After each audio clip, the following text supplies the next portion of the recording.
because I think we all sort of live in this world where we think everyone lives this Instagram life, and that's just simply not true. Behind the scenes, there's so much going on in everybody's life, and just don't be afraid of taking the risk. Hello grown-ups, and welcome to this week's episode of A Beginner's Guide to Being a Grown-Up with me, your host, Sam Cooper-Gray. This week we are joined by Sarah Bennett Nash. Sarah is the founder of Iconology, and she's also got a book coming out, which I'm sure she will talk to us about. So please join me in welcoming Sarah to the podcast. So Sarah, I'm going to kick us off with a question I ask everybody, and start wherever you like in your journey, but tell us a little bit about that journey you had into adulthood. Well, I have to say, I think I'm just one of the most luckiest people alive, honestly. When I think about it, I never appreciated it at the time, clearly, but I had an incredible father who was really entrepreneurial and was a real role model for me in my life. In fact, I dedicate my book to him. It makes me a bit emotional because I lost him in my late 20s, which had a massive impact on me. But he just paved the way for something quite incredible in me. And it was always a bit rebellious, building up, just ready to erupt. And it did in my teenage years, as I'm sure it does for many people. But I think he's probably one of the biggest influences in my life and led me into a world where I was never very accepting of status quo. And from there, I mean, he's just, throughout my 20s, been such a North Star to me. He built this incredible business. He lost an incredible business and then he built something else. And so to have that sort of level of resilience in your life, I just found quite mind-blowing. So, yeah, I think my journey into adulthood has just been a wild ride. It's never been very linear or straightforward. And because of that, I've moved countries, I've lived in America, I've traveled the world. And I just feel like I've had this privileged life of being able to join some incredible companies and have a wild ride with them in banking along the way too. So, yeah, that's kind of how it all got started for me. And I'm so sorry to hear about your dad. I lost my mum in my 20s as well. And it's one of the things I think that does really form you for the rest of your life. I think it also means that our ability to deal with BS is probably lower than a lot of other people. So you touched on slightly wild teenage years. Tell us a little bit more about that. Come on. Whoa, I don't know how much of this I sort of revealed. I mean, if you live in my local area, you probably know of me if you're in my sort of aged life. But I just never really liked conformity very much. So I lived in a very rural area, which was really boring. So I was always trying to find an escape route to somewhere, whether it was a nightclub or a party or just something with the level of energy that I felt like I needed. And I did it come what may. And so I just, used to disappear off and do my thing and arrive back when I was ready to arrive back, which you can imagine as a parent, it was quite a turbulent ride for them, but I never really appreciated that until I had my own kids. But yeah, I think I pushed every single boundary possible in my teenage years. But do you know what? That sort of sets the stage for you in an entrepreneurial journey. Yeah. That's pretty much the microcosm of what you experience because you're always coming up with these roadblocks in business. It doesn't have to be the entrepreneurial journey. You obviously experience it in corporate too. But unless you push those boundaries, you never really grow. Yeah, absolutely. And so tell us how you went from being a teenager staying out and worrying your parents to going off around the world. How did that transition happen? It's so typical of me. I had finished my degree and had started work and just wasn't really enjoying it. I was working for a massive company and I was just such a small cog in this enormous wheel. And it was in sales and I wasn't really doing what I wanted to do. So I went back to university, did another degree. So I did a compressed degree in a year, which was also a mind-blowing experience. And then throughout that, I met what I thought was the love of my life, who was transitioning to move to the States. And so I was like, why do we just not go together? And so we did. And so I think it was probably 6 months after moving to the States, I realised it was probably not the best relationship in the world. And so I continued my journey in the US as a solo, single, in my 20s, when Sex and the City was at its peak and living, my best life, really. It was brilliant. And were you in New York? Yes, that's where I actually started my banking career. Yeah, I remember my first day that I started at Goldman, and I was sitting on the 50th floor, on the trading floor, and I had this moment where I just walked off the trading floor, and then the sun was setting over the Statue of Liberty, over the Hudson, and I was like, how does a girl from Yorkshire end up here? It was just absolutely mind-blowing. And again, I think it comes back to just pushing boundaries and not really caring too much about what people think, because I refused to stay in my little country box, and I think I was just meant to live a very different life. And so starting in Goldman, God, I just remember the first week, every day I'd get that lift. I was like, wow, what am I doing here? This is just mind-blowing. Amazing. So banking's obviously a route that tends to be quite kind of, you stay and you work your way up. How did you get from that first job with Goldman in New York to what you do today? And tell us a little bit about what you do today. Yes, so I own a media company called Iconology, and we are really set up to help women with their personal branding. And I've taken all of what I've learned through that corporate experience, starting at Goldman, I had 20 years in banking, and really bucketed that into this business. And we've just seen it grow really quickly in the last 6 months, particularly because there's so much noise out on the internet that it's actually really hard to distinguish yourself. So I think, right time, right place has been really good for me. But Goldman, I think, taught me the grassroots of business. And I think Goldman are particularly innovative. They push boundaries. They're never accepting of a no. And you can see that every single day in those four walls of that organisation. It's an incredible place to work. And I think whenever I've moved companies, I have always moved for that growth opportunity. So at every single stage, I've gone, right, okay, well, what is left for me in this role? How am I going to expand? And I don't know, serendipity, sometimes just roles kind of perfectly landed for me at the right time. And so I've always followed those signposts, not really held back from that, which has sometimes been brilliant and sometimes not. I have made a few clangers along the way, but I think you learn from all of those, don't you? Even if it's not the best fit, I've always really challenged myself. I think if you look at my career, that's the consistency, is I've never really settled for the status quo. And so each role I've taken is for growth or innovative, a different product or bigger team, so I can get those leadership skills. And that's really how I landed the role at Standard Chartered. And that was my last big role. And that was an incredible place to work as well, because, as you know, they're really heavily anchored into Asia and some really different markets that I hadn't been exposed to. And culturally, that really tests your ability to manage global teams, be a leader, do that visibility piece.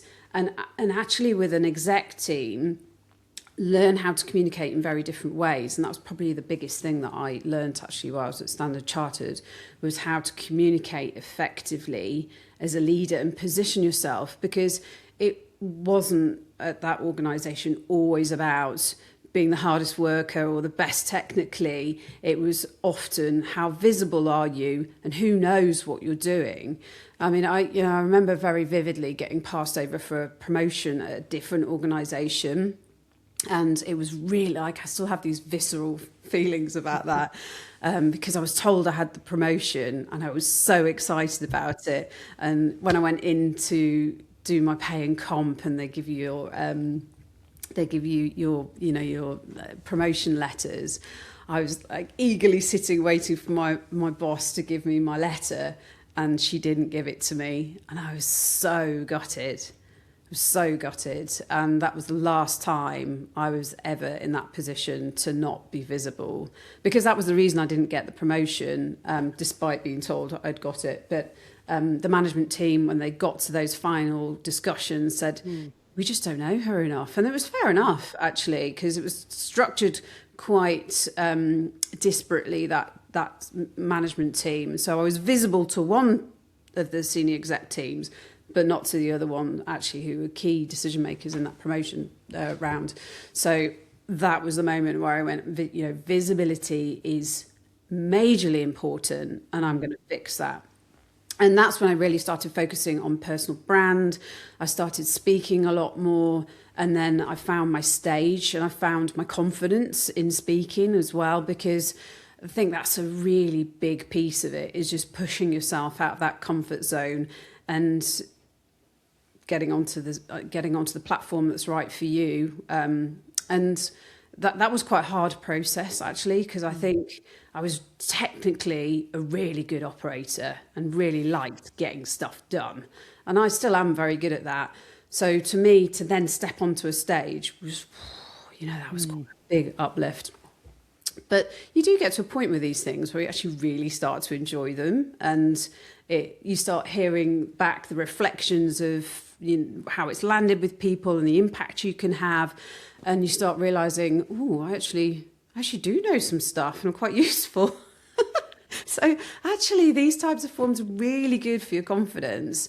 And hearing that played back for people that are actually really benefiting from your level of experience or your pain points that you've been through, and just sharing those, because I think we all sort of live in this world where we think everyone lives this Instagram life, and that's just simply not true.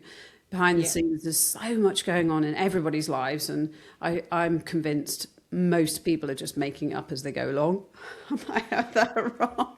I'm sure that's pretty much what happens, and that's certainly been the case in my my experience. Well, out of that, I think you're episode 47, 48, and that has come out in every single interview we've done. Brilliant. Which is, actually nobody knows how to be a grown-up, because we are all just making it up. And I think that acknowledgement is so powerful, because I think, the whole premise of starting the podcast was, I just looked at these really successful people. I was like, wow, they've really got their shit together. Like, they know what they're doing. And then I realized people were looking at me like that as I got more senior. And I was like, oh no, making it up. And I just realized, actually, we need to tell those stories about the failures, the things that have blown up in your face, and the fact that you pick yourself up, and the resilience that life requires, irrelevant of what your journey is. So how did you go from standard chart and those learns that you had and the personal brand piece that you were working on to actually extracting yourself out of the industry? Because that's not easy. No. And I talk a lot about this in the book, actually, because I describe it as the golden handcuffs, because your life is structured very financially around the output and around, let's face it, your paycheck that drops into your bank. And so many of us live paycheck to paycheck, and I was definitely one of them. And you are not able to leave that type of environment until you've got that sorted. And that was a really great realization for me. I think I realized it way too late in life, which is why I love the book, because I'm going to try and encourage people to do this much earlier in life, because having financial leverage in your life, and even the simplest thing of having a savings account that gives you a 6-month runway of security in your life, is so confidence building and really liberating. Like, whether you're in a job or you're running a company, having that level of security, knowing that, if your next deal falls through, you're still going to be able to pay your mortgage, enables your nervous system to operate effectively, and then you just to be able to think, because the fog that comes down in financial insecurity is really debilitating. So that was a huge focus for me in terms of making sure that I had that level of security for me. And I've got 2 little kids as well. And so there's a lot of responsibility around that. I'm the breadwinner in our family. So that was the first point. And you do, I think, have so many signposts, and I think I ignored a lot of them. I don't know if you relate to this, but I ignored so many of those signposts. And then I think my last year, I think I was finding things, even now as I'm talking about it, I can really feel it. I was finding things really quite heavy and quite emotional, things around my team that should have just been really straightforward. I was really sort of waylabouring them too much. And I think I just got to the point where I was finding I'm a hardcore operator. That's why people hire me, because I get stuff done. And I was just really struggling to kind of get stuff over the line and be enthusiastic about it and lead a team, and a big global team as well. You've got to have that level of energy, because it's not fair on your team if you're not showing up like that every day.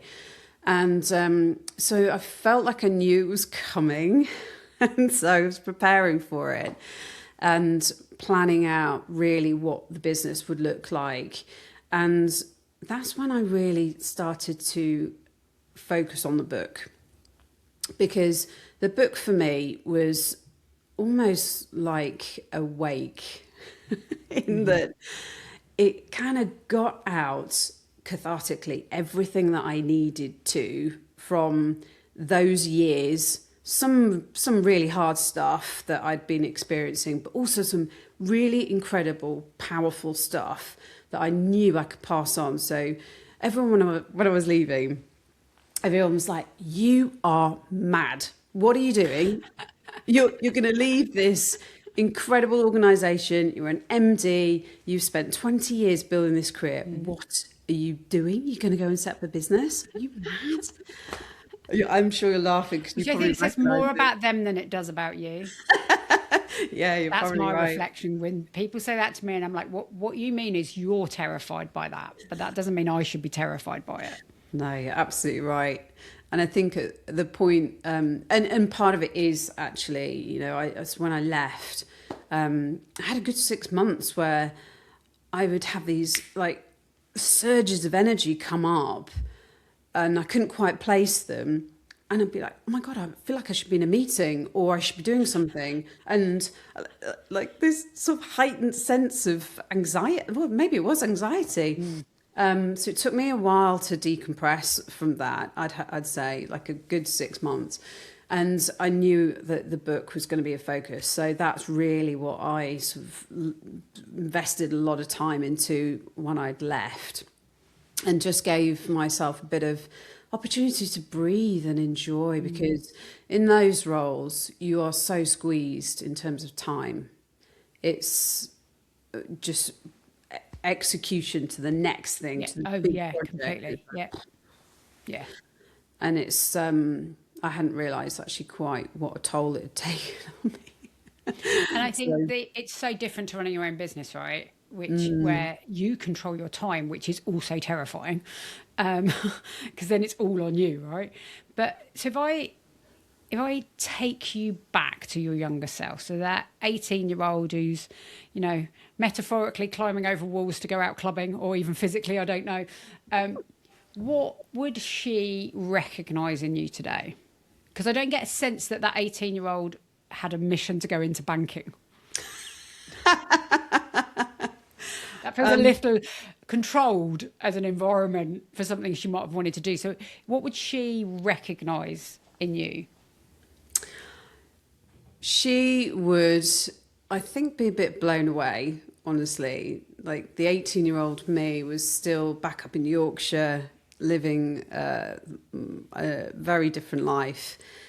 And I think, honestly, she'd be so proud of how far that I've come, honestly, and the sort of leaps in faith that I've allowed myself to take, and not be too afraid to fail inside.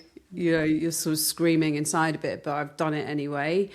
And I think she'd be so super proud of that. I mean, there's a whole plethora of stuff she wouldn't be proud of. I can promise you that.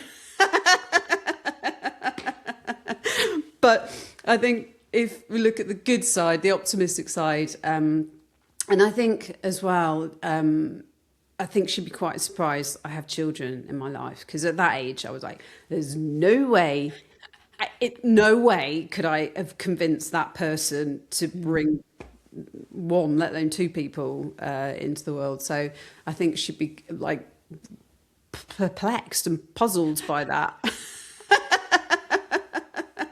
That's quite a common thing we find when we ask that question, actually, because I think our younger selves we have a view of life that is so uninformed, and we don't know it's uninformed until we're older. I was talking to someone the other day and I asked them kind of a similar question, not for the pod, but just kind of what would your younger self think? And she said to me, there's only one difference between me and my younger self. She was like, when I was younger, I knew nothing. I still know nothing, but I now know I know nothing. And that's the difference. It's not like I now have all this knowledge, but I'm really aware of the things I don't know. Whereas when you're young, you have this naivety of youth, which is even if you know you don't know anything, you're not really aware of it. You just think you'll find a way. And that really struck me, because I was like, yeah, I can identify with that. And I identify with a lot of what you were telling in your story of kind of being in a big corporate. I always say I was the least corporate person in a corporate.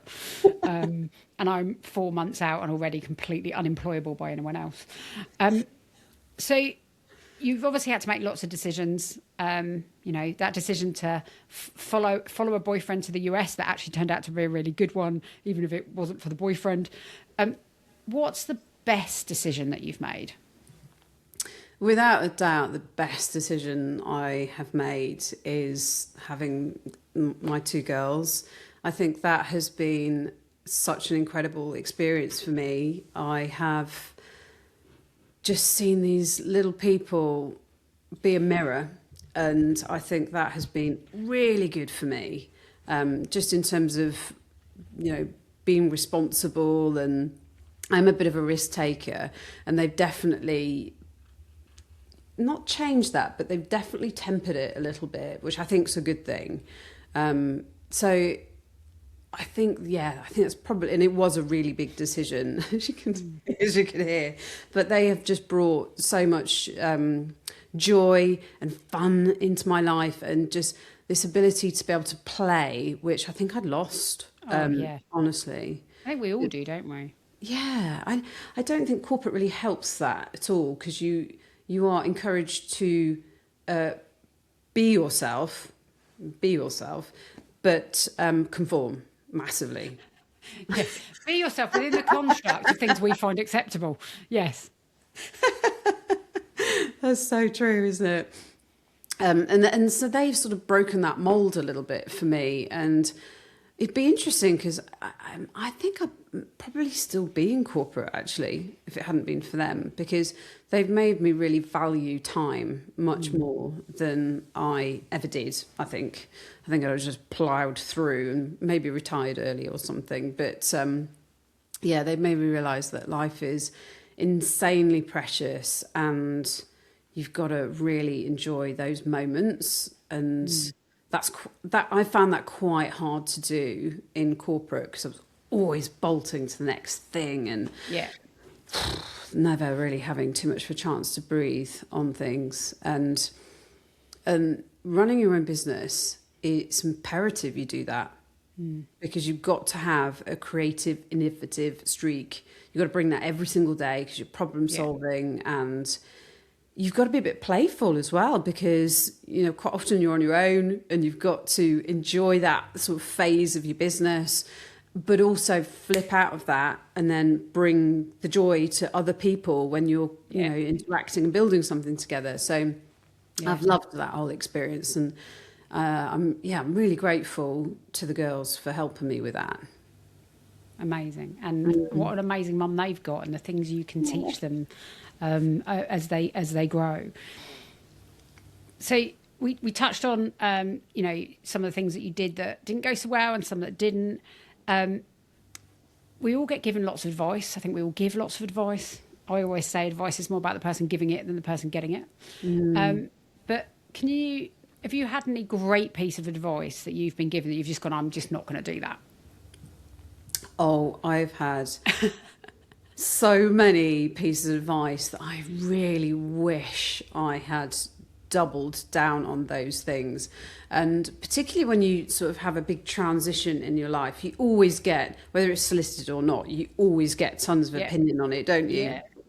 And, you know, I think the biggest bit of advice that I didn't take was to be a lot more financially, to be a lot more cautious when I moved to the US. And the reason I say that is because I left in my early 20s, and at that time I still had student debt. And what I didn't really understand at the time until I moved was the impact of FX rates. Of course. Yeah. And so when they swung, my debt in the UK suddenly became really quite interesting, quite spiky. And, I was early on in my career, so I wasn't like earning a ton of money. And I remember someone sitting down with me and saying, make sure that you have your finances and your house in order before you go. And I was like, I'm off in the sunset. Like, this is not the important thing to me at this point. Because you were in your 20s, right? We don't think about the longevity of finance when we're in our 20s. Well, very few of us. Definitely, I was not, definitely. And that really bit me, actually. Year 2, I think, I was like, ooh, okay. Gonna have to up my game a bit. And actually, it was probably very good for me because, Goldman does have a insane work ethic anyway, in terms of the discipline, the people that you are surrounded by in that culture. It's quite incredible. But it definitely spurred me on, that I was never going to hold back from having a conversation around increase in pay and comp when I was like... You needed it. Yeah, absolutely. And I think that's probably been quite consistent. And I talk about this a lot in the book. I think it's really important, especially for women, though, is to ask for those pay rises and fight for their comp, because I don't think we do it as much as men do. Definitely. And it's that realisation that everything is negotiable, and you don't really realise that in your 20s. You're just sort of very accepting of that's the way it is. I'll be grateful for what I have. Yeah. Whereas actually... I'm not sure our counterparties on the male side of the fence would be quite so generous around that. And I really discovered that actually when I started managing people and sort of tracking this mentally.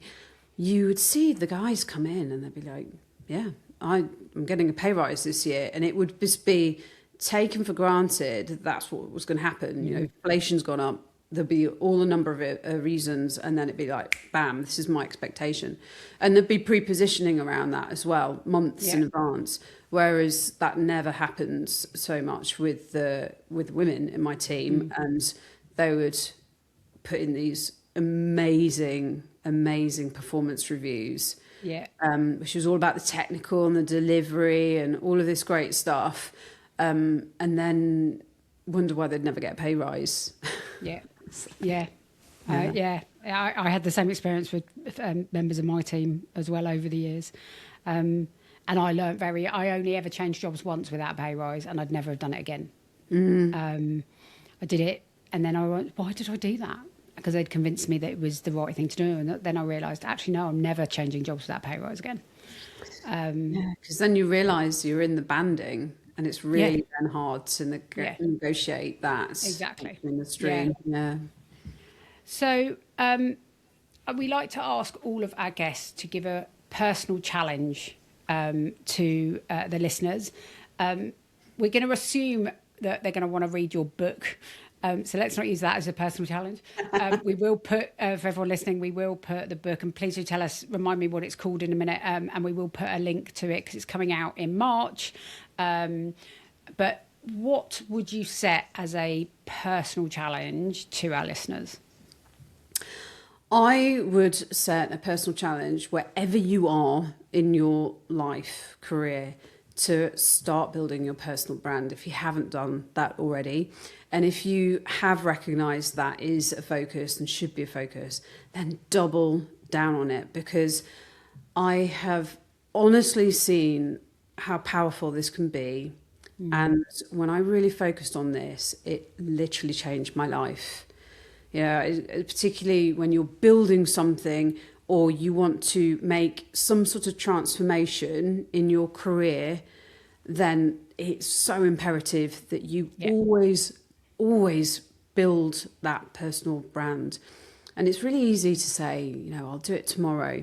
But there are things that you are being brilliant at every single day that you probably forget about.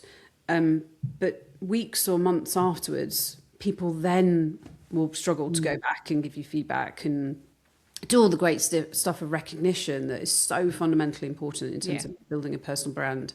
So don't shy away from that. LinkedIn is an incredible platform for that, but you can use any of the social media. It's all free. I mean, that is such a gift that should be leveraged, and you don't always know what's around the corner.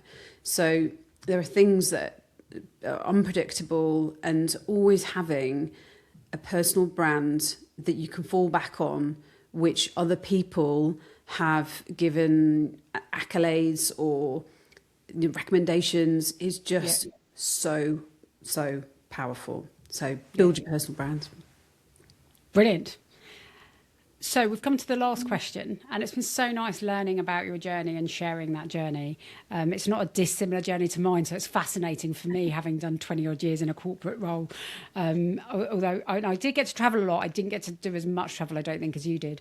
But it's obviously called The Beginner's Guide to Being a Grown-Up. So if you could put a single nugget that you've learned into that Beginner's Guide to Being a Grown-Up, what would it be? Don't be afraid of taking the risk. And just listen to your own inner voice, because once you put it out into the world, there will always be people that will be naysayers, that tell you not to do it, that tell you not to take the risk.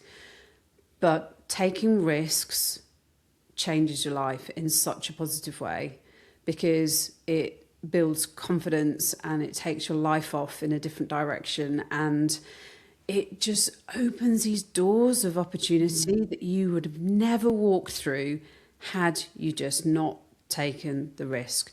So don't listen to anybody else. Listen to what your inner guide says and just go do it. Go do the thing and just own it.